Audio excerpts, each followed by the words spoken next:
in 1939 stated, while the bacteriologic method is a sensitive means for determining whether the bacteria are present in a pulpless tooth, the histological method is useful in determining the location from which bacteria were, were obtained. For example, a tooth with a granuloma may have an infected root canal but a sterile periapical tissue. For example, a tooth with a granuloma may have an infected root canal but a sterile periapical tissue. Right?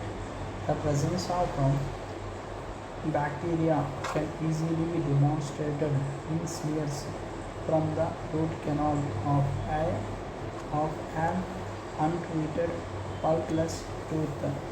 The presence of bacteria can easily be demonstrated in smears from the root canal of an untreated pulpless tooth. It is not quite so simple to answer the questions as to whether or not bacteria are present in. It is not quite so simple to answer the questions.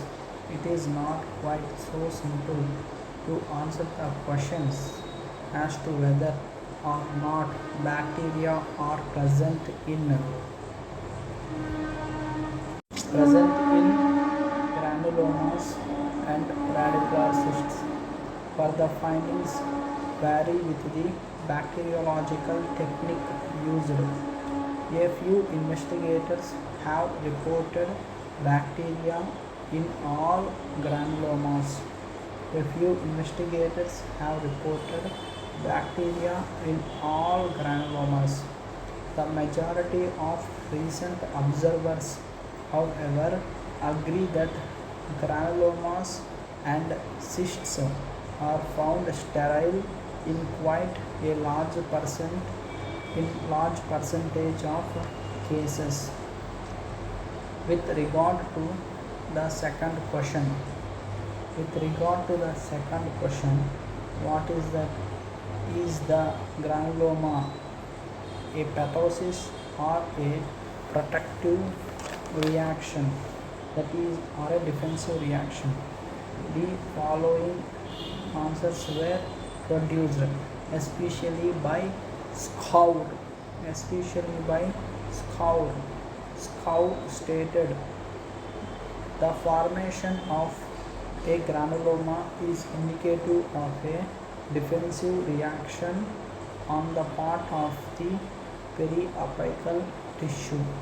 It may occur in the absence of infection. It has been shown that a granuloma may develop as a result of chemical or traumatic injury following removal of a vital pulp. As a result of chemical or traumatic injury following removal of a vital pulp. Furthermore, although bacterial infection may stimulate the tissues to form a granuloma, the granuloma may persist even after the removal of the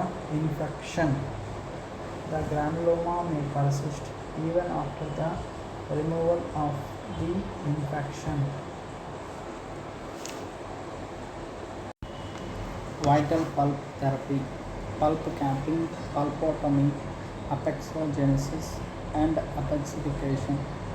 Philipp Pfaff, a German dentist, to Frederick the Great, has been identified as being the first to mention pulp capping.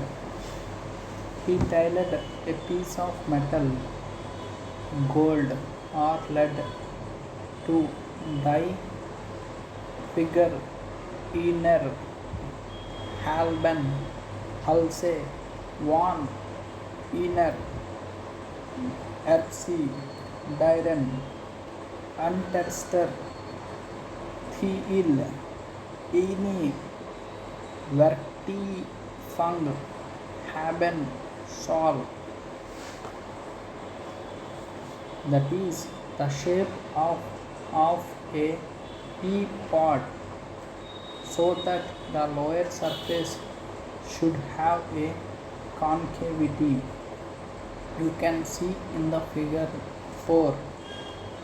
This is the figure 4 frontispiece and title page from FAF's from FAF's original publication. In that way, the metal would be prevented from contacting the living. In that way, the metal would be prevented from contacting the living, and therefore sensible pulp. Since then, a multitude of publications have either extolled the virtues of pulp capping in retaining pulp vitalities.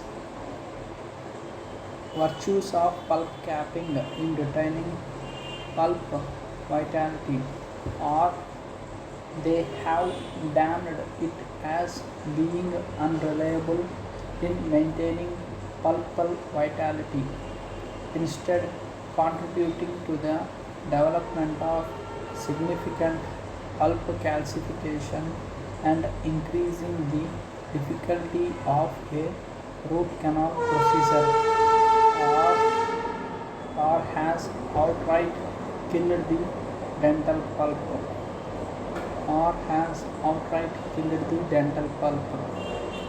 To this dilemma, a careful delineation of when to cap and when not to cap was given to us in 1883 by W.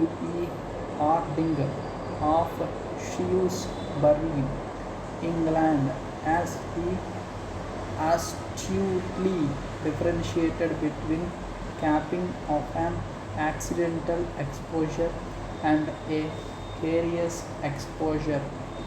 In the in the good old days, the treatment of an exposed pulp was the extraction of the tooth, but that mode of procedure has long been exploded by the progress of dental science.